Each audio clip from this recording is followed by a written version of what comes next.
여러분, 이 자영업자 소상공인 영세기업, 여기는 시간이 길어지면 길어질수록 어려워진다고 제가 말씀을 드렸죠. 그래서 폐업하는 폐업률도 굉장히 늘어나고요. 심지어 말입니다. 지금 세금도 못 내는 사람들이 굉장히 많아졌어요. 무슨 말이냐? 국세청에다가요, 납세 유예를 해달라는 비율이 22.1%나 늘었습니다. 지난해 건수보다가 엄청 늘어난 거죠. 올 들어 6월까지 납세 유예 건수만요, 여러분 놀라지 마세요, 859만 7천 건입니다. 859만 7천 건. 작년보다가 153만 3천 건이 늘어났습니다. 원래 상반기에만 납세 유예를 신청해달라는 사람이 이렇게 늘었다는 거예요. 이게 여러분 길어지잖아요. 길어지면 이게 망할 수밖에 없어요. 이제 망할 수밖에. 여러분 다른 지표 하나 더 보실까요? 이거 한번 보세요.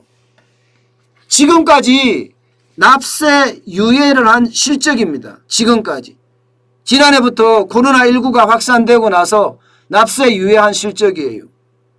무려 말입니다. 1709%나 늘었습니다. 1709%. 전체는 704만 4천 건이에요. 704만 4천 건. 납세 유예 금액만 하더라도 이게 적지 않습니다. 여러분. 32조 2976억 원입니다. 354%나 증가했습니다. 역대 최대 규모입니다. 여러분, 이 상태에서 자영업자들이 버틸 수 있을까요? 제가 진짜 걱정하는 건 이런 것들이에요.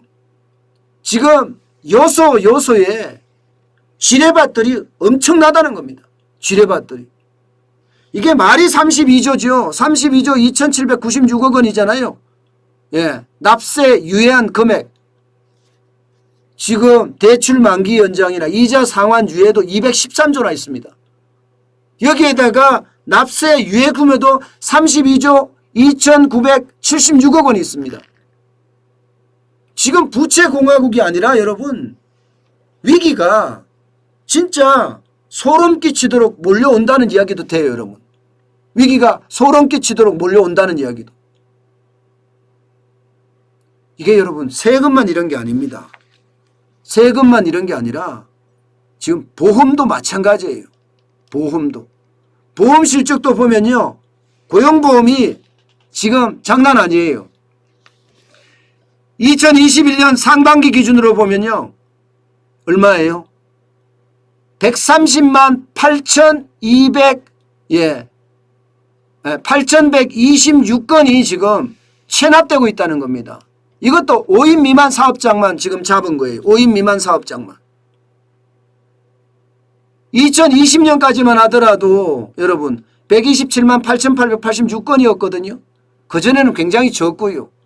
예, 그런데 2021년 상반기에는 130만 8,126건까지가 체납이 된다고 하니까 이게 고용보험료까지도 지금 내지 못하고 있다는 이야기잖아요. 이렇게 되면 여러분, 이렇게 되면 세금도 못 내죠. 고용보험도 못 내죠. 고용보험 금액이 말입니다. 체납 금액이 올 상반기만 따진 거예요. 올 상반기만 따져도 225억이 크지는 않지만 225억이 크지는 않지만 뭐 조 단위로 맨날 천억 단위로 이야기하다가 뭐 225억 크지는 않지만 사실 자영업자나 소상공인에게는요 225억 굉장히 큰 돈입니다. 예. 이게 여러분 고용보험료에서만 끝나지 않을 거라는 데 더 문제가 있어요. 건강보험료는요. 건강보험료는 지금 잘 내고 있을까요? 국민연금은 잘 내고 있을까요? 여러분 이런 것들이 다 마찬가지라는 거예요. 하나의 사례를 보면 다른 것들도 다 통계가 나올 수밖에 없습니다. 건강보험료가 늘어나긴 늘어나겠죠. 왜냐하면 건강보험료 내는 사람이 많아졌으니까. 피부양자 자격 상실한 사람이 많아졌으니 늘어나긴 늘어났지만 내지 못하는 사람도 늘어날 수 있습니다. 국민연금도 마찬가지예요. 그럼 장기요양보험도 마찬가지죠. 이렇게 됐을 때 여러분 대출 만기 연장 금액에다가 213조입니다. 이자 상환 유예까지 합치면 여기에 납세가 지금 유예되는 규모가 32조 2,976억 원이라고 하죠. 여기다가 4대 보험료들 이거 제대로 못 낸다고 생각을 해보세요. 이게 전부 빚이거든요. 전부 빚이에요. 그러면 여러분 지금 있는 자영업자들의 빚과 함께 합쳐진다면 이것은요 진짜 뻥 하고 터질 겁니다. 뻥 하고. 지금 자영업자들 대출 보세요. 3월 말 현재 831조 8천억 원이에요. 3월 말 현재 자영업자들만. 예. 이게 6월 말 현재 가면 840조 넘습니다. 무조건 넘습니다. 840조. 이렇게 됐을 때 여러분 감당할 수 있겠습니까? 저는 감당하기 쉽지 않다고 봅니다.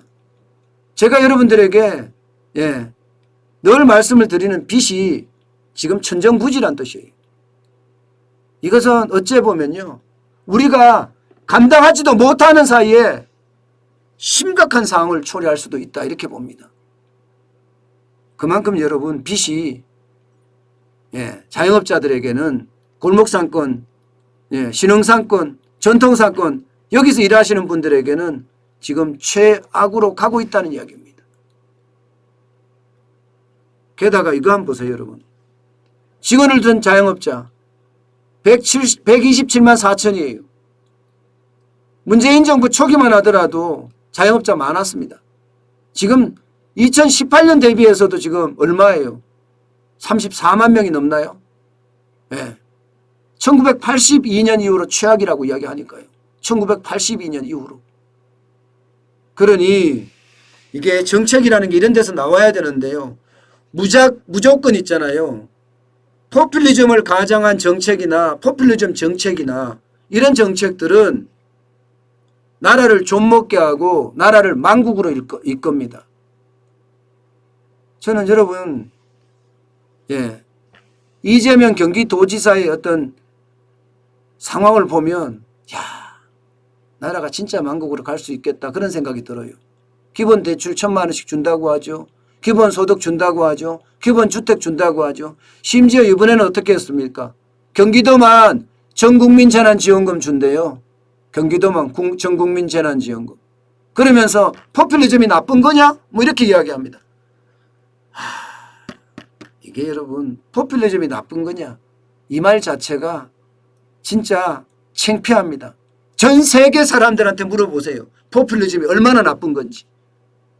모두가 다 아는 사실을 마치 포퓰리즘이 안 나쁜 것처럼 이야기해버리면 그게 더 나쁩니다.